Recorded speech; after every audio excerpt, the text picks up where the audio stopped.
보면은 피지낭종이 짜고 싶게 생겼거든요. 그래서 이제 짜면은 또 재미있기도 하고, 저도 예전에 가슴에 염증성 피지낭종이 생겨가지고 가슴 같은 데는 제가 조금해서 이렇게 한 적이 있습니다.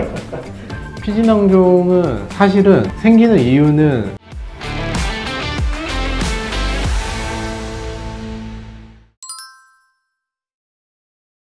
피지낭종은 피부에 생기는 혹인데요. 피부 어디든 다 생길 수가 있고 좀 볼록하다 이래서 보면은 짜고 싶게 생긴 게 있습니다. 그래서 짜게 되면은 피지라고 하는 하얀색 물질이 여드름처럼 이제 나오는 경우가 있는데, 그렇게 해서 이제 없어지면은 참 좋겠지만은 없어지지 않고 나중에 그 혹 자체가 다시 피지가 차면서 계속해서 이제 그 덩어리가 유지가 되는 그런 질환을 이제 피지낭종이라고 하는데요. 피부 아래에 주머니가 있고 그 주머니 안에 피지가 들어있는 그런 혹이라고 생각하시면 이해하기 쉽겠습니다. 이제 여드름이랑 다른 점은, 여드름은 이제 피부 표면에 이제 피지가 있어서 그냥 짜면 끝인데, 피지낭종은 안쪽에 딱 주머니가 있어가지고 그 안에 이제 피지가 들어있습니다. 그래서 그런 차이가 있어서 짜더라도 없어지지 않습니다.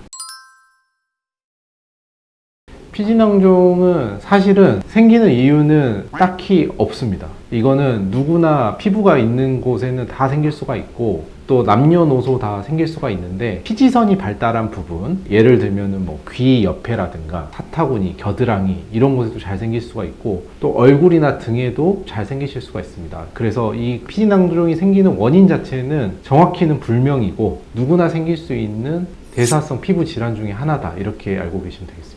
이게 안 씻어서 생기는 건 아니에요? 네, 씻지 않아서 생기는 뭐 그런 위생하고는 사실은 관계는 없습니다.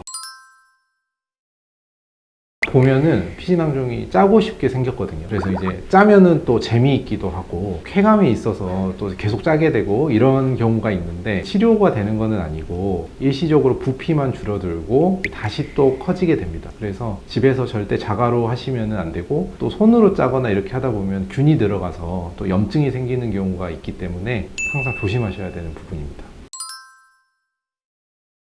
근본적으로 치료를 하신다고 하면 수술적 제거를 하셔야 되는데요. 그 주머니 자체를 깨끗하게 드러내시는 게 완치하시는 방법이라고 보시면 되겠습니다. 그런데 수술은 어떨 때 하는 게 좋냐? 보통 저는 3가지 정도를 설명을 드리는데요. 하나는 염증이라든가 조금 통증이라든가 이런 증상이 발생할 수가 있습니다. 그럴 때는 이제 치료를 하시는 것을 추천드리고, 두 번째로는 사이즈가 점점 커지는 게 느껴지실 때, 뭐 예를 들어서 한두 달 사이에 확실히 커졌다, 이런 게 조금 인지가 되셨을 때는 제거를 하시고, 혹시나 모르니까 조직 검사도 해보시는 걸 추천드리고요. 또 마지막으로는 얼굴이라든가 이런 노출된 부분에 생겼을 때는 치료하시는 걸 추천드립니다. 왜냐하면 그게 이제 혹처럼 이제 보기 좋지 않기 때문에 깨끗하게 제거를 하셔야 말끔하게 치료가 되신다고 보시면 되겠습니다. 피지낭종 같은 경우에는 걱정하실 필요 없는 게, 치료 방법은 간단합니다. 일단 염증이 있으실 때는 항생제를 드셔가지고 염증을 조금 가라앉히신 다음에 수술을 하시거나 제거를 하시면 되고요. 일반적으로 염증이 없는 피지낭종은 국소 마취로 절개를 해서 알맹이를 꺼내는 이런 수술인데, 요약해드리면 마취하고 아주 조그만한 구멍만 절개해서 알맹이를 빼내고 그 다음에 흉터 최대한 안 생기게 봉합하시는 이런 치료를 하시면 되는데, 수술 시간은 보통 짧게는 10분에서 15분, 사이즈가 좀 크다거나 염증이 있을 때는 20분에서 30분 정도 이내에 끝나는 간단한 수술입니다. 그리고 실 빼는 거는 부위마다 다르겠지만 대부분 이제 5일에서 한 일주일 전후로 해서 실밥 제거가 이루어지게 됩니다. 그렇게만 하시면은 치료가 대부분 완료가 되시고, 나중에 이제 특수한 경우가 아니시라면은 병원에 추가적으로 방문하실 필요는 없습니다.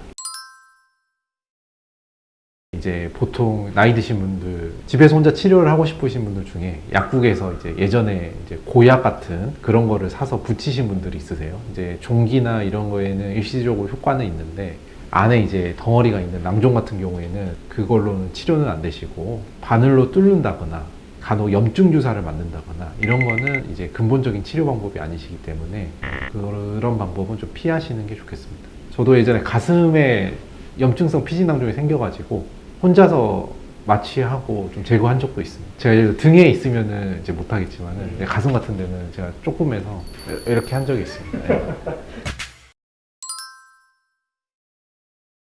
가장 많이 헷갈리시는 것 중에 하나가 염증성 여드름이랑 이제 피지낭종이랑 헷갈려 하시는 분들이 많이 계시는데, 여드름과 피지낭종의 차이는 둘 다 염증이 생길 수는 있는데, 여드름 같은 경우에는 덩어리가 아니고 피부 표면에 피지선에 문제가 생겨서 생기는 염증성 피부 질환입니다. 그래서 염증 주사를 맞으셔도 되고, 짜셔서 안에 내용물만 빼시면은 치료되시는 질환이라고 보시면 되는데, 피지낭종은 피부의 표피층과 진피층, 그러니까 피부의 훨씬 아래층에가 피막이라고 하는 이제 막이 쌓인 덩어리가 생겨가지고 그 안에가 피지가 고여있는 질환이기 때문에 조금 근본적으로 모양이라든가 치료 방법이라든가 이런 게 좀 다를 수 있습니다. 여드름은 짜면 끝인데 피지낭종은 짜더라도 다시 커지고 다시 재발합니다. 그래서 짜시면 안 됩니다.